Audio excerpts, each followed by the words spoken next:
Hello everyone, welcome to study I Q. Study I Q के इस video में IBAC-IO का हम एक और टॉपिक करेंगे और वो है टीयर 2 का topic social media as a security threat. ये इनफैक्ट लास्ट टाइम 2017 में ये सेम ऐसे आया था कि सोशल मीडिया भारत की आंतरिक सुरक्षा के लिए, इंटरनल सिक्योरिटी के लिए खतरा कैसे हो सकता है। सो ये समझिए कि पिछली बार का ही टॉपिक करवा रहा हूँ एक तरह से, लेकिन बात ये नहीं है कि एग्जैक्ट सेम टॉपिक आएगा, ऑब्वियसली नहीं आएगा, लेकिन इससे मिलते जुलती बहुत सारी चीज़ें हैं जो आ सकती हैं और आपका एक थॉट डेवलप होगा। थॉट डेवलप का मतलब ये होता है कि जब आपको कोई टॉपिक दिया जाए तो आपको एक आइडिया होगा कि क्या क्या चीज़ें मेंशन करनी होती हैं, क्या क्या चीज़ें रिक्वायरमेंट होती हैं उस एसे के अंदर। क्योंकि आपको सिर्फ 200 वर्ड्स में लिखना होगा तो आप बहुत ज़्यादा अपनी तरफ से नहीं लिख सकते, आपको एकदम एक्यूरेट चीज़ें लिखनी होंगी, तभी आपको मार्क्स मिलेंगे। तो चलिए शुरू करते हैं ये वीडियो।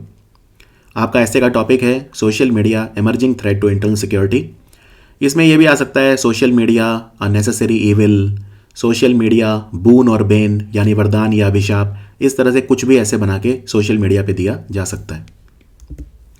देखो, सबसे पहले तो आपको जब स्टार्ट करना है तो सोशल मीडिया के बारे में कुछ पॉजिटिव चीज़ें लिखनी है। जैसा मैंने आपको बताया, अननेसेसरी इविल यानी सोशल मीडिया बहुत ज़रूरी है। सोशल मीडिया ने वॉइस टू द वॉइसलेस यानी जिन लोगों के पास आवाज़ नहीं थी उन्हें आवाज़ दी। आप इमेजिन करिए, पहले का समय जब सिर्फ प्रिंट मीडिया होता था, एक समय था, फिर 400 साल तक प्रिंट मीडिया रहा, फिर जो 20वीं शताब्दी थी यानी 1907 के आसपास रेडियो का उदय हुआ, उसके बाद फिर 40 साल बाद टीवी का उदय हुआ, 1940s के आसपास टीवी पॉपुलर हुआ। सो वो एक ऐसा समय था जब टीवी, रेडियो या प्रिंट मीडिया कुछ ही लोगों की रीच में था। अगर आपको अपनी बात किसी तक पहुंचानी है तो आपको टीवी या जो रेडियो है या प्रिंट मीडिया उसके मालिक को जानना होगा, या बहुत इन्फ्लुएंशियल लोग ही उनकी रीच थी, बाकी लोगों की कोई आवाज़ ही नहीं थी। लेकिन आज सोशल मीडिया है तो जिन लोगों की पहले आवाज़ नहीं थी उनको एक आवाज़ मिली है। दूसरी बात है, सोशल मीडिया पे आप अगर बहुत अच्छे वक्ता नहीं हैं, इंट्रोवर्ट टाइप के हैं, शाई टाइप हैं, कॉन्फिडेंस की कमी भी है, तो भी लिखकर आप अपनी बात व्यक्त कर सकते हैं। आपको ऐसा नहीं है स्टेज पे खड़े होकर ही बोलना है या कैमरे के आगे बोलना है। सो इससे डेफिनेटली एम्पावरमेंट तो हुआ है। जो डिक्टेटोरियल रेजिम थे यानी कि जो तानाशाही वाली सरकारें थी, वो अपनी तानाशाही कैसे बरकरार रखती हैं? मीडिया को कंट्रोल करके। आप देखिए, चाइना का अगर एग्जांपल लेते हैं तो चाइना में पूरा मीडिया स्टेट कंट्रोल्ड है, तो वहाँ पे शी जिनपिंग के खिलाफ कोई भी टीवी कुछ दिखाई नहीं सकता। तो डिक्टेटोरियल जो रेजिम होते हैं उनमें मीडिया कंट्रोल किया जाता है, इसीलिए सोशल मीडिया की इंपॉर्टेंस और ज़्यादा बढ़ जाती है।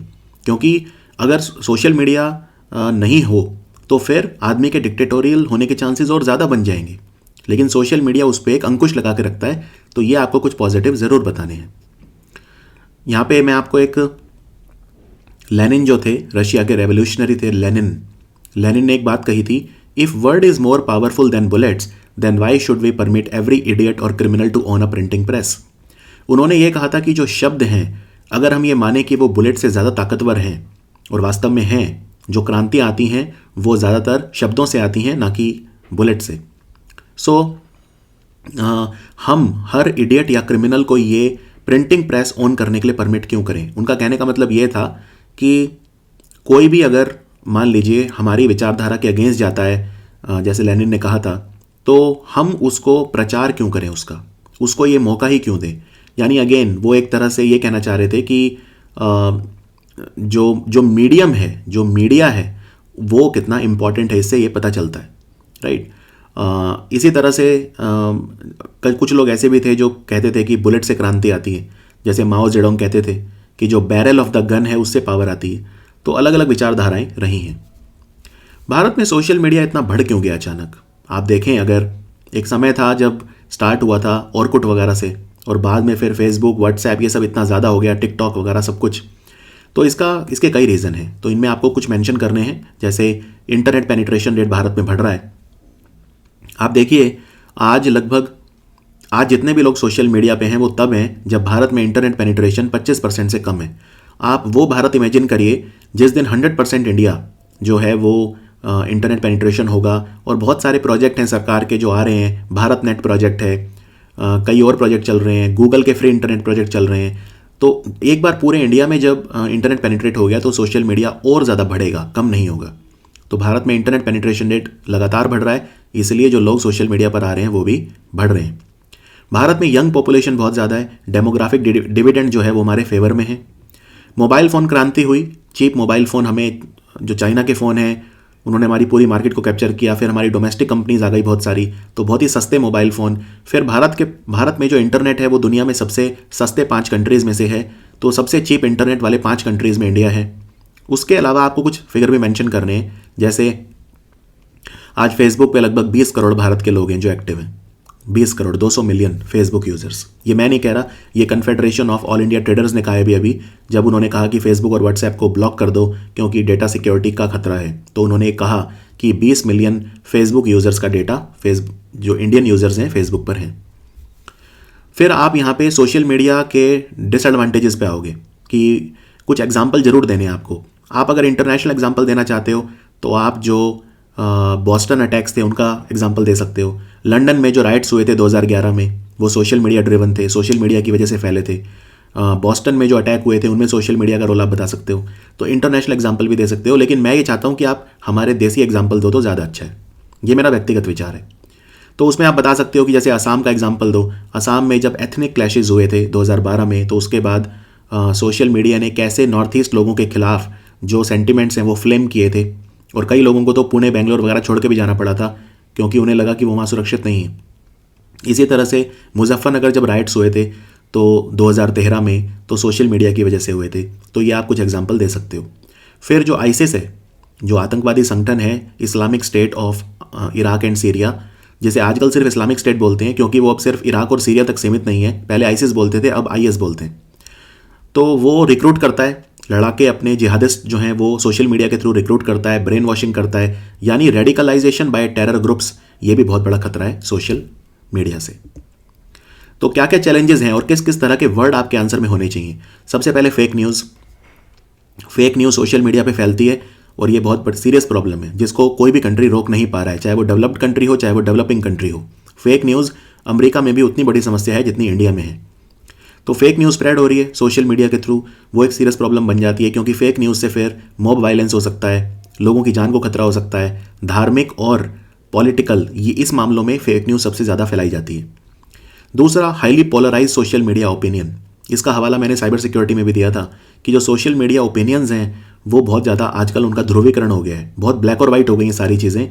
तो उसमें जो ग्रे था वो डिसअपियर हो गया है, यानी डिबेट होते थे पहले, हेल्दी डिबेट, वो सब खत्म हो रहे हैं। अब आपको पोजीशन लेनी पड़ती है हर टॉपिक के ऊपर कि आप या तो उस टॉपिक पे फॉर हो या अगेंस्ट हो। तो इस वजह से समाज जो है वो बट रहा है।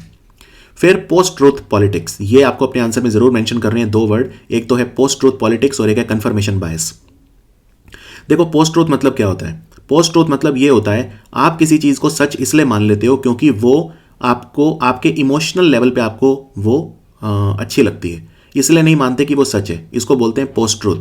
और अगर आपने कोई चीज़ सच मान ली क्योंकि आप इमोशनली चाहते हो कि वो हो, तो फिर आपके सामने कोई कितने भी फैक्ट्स रख दे, कितने भी ऑब्जेक्टिविटी रख दे, आपके लिए वो मैटर नहीं करेगी। तो पोस्ट ट्रूथ का मतलब होता है जो ट्रूथ नहीं है लेकिन वो आपको आपके इमोशनल लेवल पे अपील करता है, इसलिए आप उसको मानते हो। आप उसको इसलिए नहीं मानते कि वो सच है। तो पोस्ट ट्रूथ पॉलिटिक्स आजकल की जाती है और सोशल मीडिया के थ्रू की जाती है।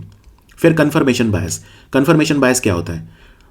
The tendency to process information by looking for और interpreting information that is consistent with one's existing belief. देखिए, कोई भी अगर मुद्दा है उस पर आपने पोजीशन ले ली कि भाई ठीक है, मैं तो इस चीज़ को मानता हूं या मैं इस चीज़ को नहीं मानता। अब आपके सामने बहुत सारा मटेरियल है, ठीक है, आपको इंटरनेट पे आर्टिकल्स मिलेंगे, दोनों तरह के मिलेंगे, जो उस चीज़ का खंडन करेंगे यानी उसके खिलाफ होंगे, और जो उस चीज़ को सपोर्ट करेंगे यानी उसको एडवोकेट करेंगे। तो आप क्या करोगे? सिर्फ आपने जो अपने मन में सोच लिया उसी वाले आर्टिकल को पढ़ोगे और अपने बिलीफ को और ज़्यादा पुख्ता कर लोगे। इसको बोलते हैं कन्फर्मेशन बायस, यानी आप वही इंफॉर्मेशन जो है वो प्रोसेस करोगे, वही इंफॉर्मेशन देखोगे जो आपके अपने खुद के बिलीफ से कंसिस्टेंट है, उसको सपोर्ट करती है। आप कोई भी ओपोजिंग चीज़ नहीं पढ़ोगे।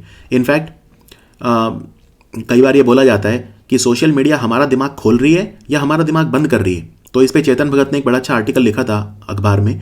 उन्होंने ये कहा सोशल मीडिया हमारा दिमाग बंद कर रही है। और वो क्यों? क्योंकि सोशल मीडिया पे हम क्या करते हैं, अपने आप को उन्हीं लोगों से सराउंड कर लेते हैं जो बिल्कुल हम जैसा सोचते हैं, हमारे जैसे जिनके विचार हैं, और फिर हम सोचते हैं दुनिया वैसी ही है, राइट? क्योंकि हमने अपने आप को ऐसे लोगों से सराउंड कर रखा है, हम ट्विटर पे भी, फेसबुक पे भी उन्हीं लोगों को फॉलो करते हैं जिनके विचार हमें अच्छे लगते हैं, एक ही तरह के विचार हैं जिनके। अगर कोई उदारवादी है यानी लिबरल है तो वो सारे लिबरल्स को फॉलो करेगा। अगर कोई राइट विंगर है या दक्षिणपंथी विचारधारा वाला है तो फिर वो राइट विंग वाले सारे प्रोफाइल फॉलो करेगा, तो उसे लगेगा सब वैसा ही सोचते हैं। और अगर कोई तो उसे लगेगा सारी दुनिया ही ऐसा सोचती है, लेकिन ऐसा नहीं है। हर आदमी डिफरेंट है, हर व्यक्ति डिफरेंट है। तो सोशल मीडिया एक तरह से हमारा दिमाग जो है वो बंद कर रही है, बल्कि खोल नहीं रही। तो ये कन्फर्मेशन बायस है। ये वर्ड अगर आपने अपने आंसर में मेंशन कर दिए, पोस्ट ट्रूथ, कन्फर्मेशन बायस वगैरह, नंबर बहुत ज़्यादा मिलेंगे। फिर चैलेंजेस में आजकल एक और चीज़ देखी जा रही है कि जो ट्रेडिशनल मीडिया यानी टेलीविजन वगैरह, वो भी सोशल मीडिया से अपना कंटेंट उठा रहा है। यानी सोशल मीडिया पे अगर कोई चीज़ वायरल हो जाती है तो टीवी भी उसे कवर करना स्टार्ट कर देता है। यानी ट्रेडिशनल मीडिया यानी टीवी और सोशल मीडिया के बीच में एक सिम्बायोटिक रिलेशनशिप बन गया है, दोनों एक दूसरे के पूरक हो गए हैं। फिर हैकर्स जो हैं वो सोशल मीडिया का इस्तेमाल करते हैं पर्सनल डेटा को फैच करने के लिए, जो बाद में साइबर फ्रॉड के लिए यूज़ किया जाता है। तो ये भी एक सिक्योरिटी रिस्क है, राइट। कई बार जो लोग हैं वो लगातार नज़र रखते हैं आपके ऊपर, आप क्या कर रहे हैं, स्पाइंग करते हैं आपके ऊपर, राइट। तो स्टॉकिंग करते हैं, लड़कियों की स्टॉकिंग की जाती है कईयों के द्वारा, तो वो सारे भी चैलेंजेस हैं। फिर फेक न्यूज़ के रिलेटेड इंडिया में कोई कानून वगैरह नहीं है अच्छे। अभी श्री हरिकृष्णा कमेटी आप मेंशन जरूर करना। श्री हरिकृष्णा कमेटी जो है उसने कुछ रिकमेंडेशन दी हैं डेटा सिक्योरिटी को लेके, अभी उस पर नीतियाँ बन रही हैं, अभी तो कानून बहुत दूर हैं बनने। तो ये भी कुछ चैलेंजेस हैं। तो करना क्या चाहिए? हमेशा जो आंसर आप वो करो, वो उसमें कुछ मेजर्स जरूर बताओ, कुछ पॉजिटिव ज़रूर बताओ कि हमें ये करना चाहिए। सबसे पहला तो कानून अच्छे होने चाहिए, स्ट्रॉन्ग लॉज होने चाहिए जो ऑफेंडर्स के खिलाफ डेटरेंट का काम करें। अगर मान लीजिए सोशल मीडिया पे कोई अब्यूज़ कर रहा है आपको, या कोई बहुत गलत कुछ लिख रहा है, तो आप उसको रिपोर्ट करिए, और उसके खिलाफ फिर कानून भी अच्छे होने चाहिए। बहुत इस मामले में मैं कहूँगा कुछ अच्छे कदम उठाए जा रहे हैं। आप देखेंगे आजकल ज़्यादातर शहरों की पुलिस सोशल मीडिया पे, साइबर पुलिस सोशल मीडिया पे सारी, हर शहर की, तो आप वहाँ पर तुरंत ऑनलाइन अपनी शिकायत दर्ज कर सकते हैं। तो कानून भी स्ट्रांग होने चाहिए। फिर इंटरनेट शटडाउन कई बार इस्तेमाल किए जाते हैं सरकारों के द्वारा। अगर कोई मान लो कोई वल्नरेबल एरिया है तो वहाँ पे कोई रूमर ना फैले, तो कई बार इंटरनेट शटडाउन का इस्तेमाल भी किया जाता है और करना भी चाहिए। फिर एक हमारे जो अटॉर्नी जनरल है इंडिया के, उन्होंने सुप्रीम कोर्ट में एक चीज़ सजेस्ट करी थी कि जितने भी सोशल मीडिया अकाउंट है उनको आधार से लिंक कर दो। अगर आप उनको आधार से लिंक कर दोगे तो व्यक्ति डरेगा, व्यक्ति फेक प्रोफाइल नहीं बना पाएगा, वो डरेगा, कुछ भी ऐसा वैसा लिखते हुए, किसी को अब्यूज़ करते हुए 10 बार सोचेगा। तो ये भी एक तरीका हो सकता है। फिर फेक न्यूज़ की क्लासेस होनी चाहिए। फेक न्यूज़ आइडेंटिफाई कैसे करें, फेक न्यूज़ को कैसे पहचानें, इन सब के क्लासेस स्कूल कॉलेजेस में बच्चों को बताने चाहिए। और इटली में ऑलरेडी ये हो रहा है। इटली में फेक न्यूज़ को पहचानने के लिए जो क्लासेस हैं वो बच्चों को दिए जाते हैं। फिर फैक्ट चेकिंग वेबसाइट जैसे कई हैं, जैसे alt news, boom, polity fact, इनके नाम आपको पता होने चाहिए, लेकिन ये प्राइवेट हैं सारी, तो इनमें उतनी विश्वसनीयता नहीं है, राइट। अब मान लीजिए ऑल्ट न्यूज़ ने कोई फैक्ट चेक किया, तो आप ये कह सकते हैं कि भाई ये तो प्राइवेट व्यक्ति है, इसको खरीदा जा सकता है। तो फैक्ट चेकिंग वेबसाइट सरकार की होनी चाहिए और स्ट्रॉन्ग और रिलायबल होनी चाहिए, सरकार के द्वारा ओन्ड फैक्ट चेकिंग वेबसाइट जो बिल्कुल न्यूट्रल हो, और जो बिल्कुल न्यूट्रल ब्यूरोक्रेसी जिसको हैंडल करे, सरकार के मंत्री या वो नहीं, राइट, उसको ब्यूरोक्रेसी हैंडल करे। ऐसी वेबसाइट्स फैक्ट चेकिंग होनी चाहिए जो डीबंक करें न्यूज़ वगैरह को, जो अगर कोई फेक न्यूज़ है तो उसको तुरंत डीबंक करें। और जो बिग टेक कंपनीज़ हैं जैसे व्हाट्सएप, फेसबुक वगैरह, इन्हीं को हम एनकरेज करें कि भाई आप इन सब चीज़ों के खिलाफ काम करें। जैसे एक एग्जांपल देता हूँ, व्हाट्सएप ने एक चीज़ कर दी कि आप कोई भी न्यूज़ को 5 लोगों से ज़्यादा फॉरवर्ड नहीं कर सकते। कोई भी अगर आपके पास फॉरवर्डेड मैसेज आता है तो 5 लोगों से ज़्यादा फॉरवर्ड नहीं कर सकता। ये कानून व्हाट्सएप क्यों लेके आई? क्योंकि अगर कोई फेक न्यूज़ है, आपने उसको हज़ारों लोगों को फैला दिया, तो इससे कंट्रोल रहेगा। जब आप 5 लोगों से ज़्यादा उसको नहीं शेयर कर सकते तो वो कम फैलेगी। तो ये एक एग्जांपल है कॉर्पोरेट सोशल रिस्पॉन्सिबिलिटी का। यानी जो कॉर्पोरेट्स हैं, हमारी बिग टेक्नोलॉजी कंपनी है या सोशल मीडिया ओनर हैं जो, उनकी भी अपनी एक दायित्व बनता है, तो उसमें भी हमें उनको मोटिवेट करना चाहिए कि आपकी कॉर्पोरेट रिस्पॉन्सिबिलिटी आपकी बनती है। सो ये था हमारा social media as a security threat. हमने इसको कोशिश की एक होलिस्टिक पर्सपेक्टिव में देखने की, एक सारे पहलू देखने की, और अब आप इस पर काफ़ी कुछ लिख पाएंगे ऐसा मैं उम्मीद करता हूँ। तो मिलते हैं फिर स्टडी आईक्यू के बाकी वीडियोस में। IBSE IO की तैयारी स्टडी आईक्यू पे फ्री करवाई जा रही है और पेड कोर्स भी है, दोनों हैं। फ्री में मेरा कोर्स चल रहा है, डॉक्टर विपिन गोयल का कोर्स चल रहा है, वितुल सर का कोर्स चल रहा है, और अमित कुमार का इंटरनल सिक्योरिटी का कोर्स चल रहा है। पेड कोर्स जो है उसके लिए आप हमारी ऐप डाउनलोड कर सकते हैं, वहाँ पर जानकारी आपको मिल जाएगी। Thank you for watching study IQ.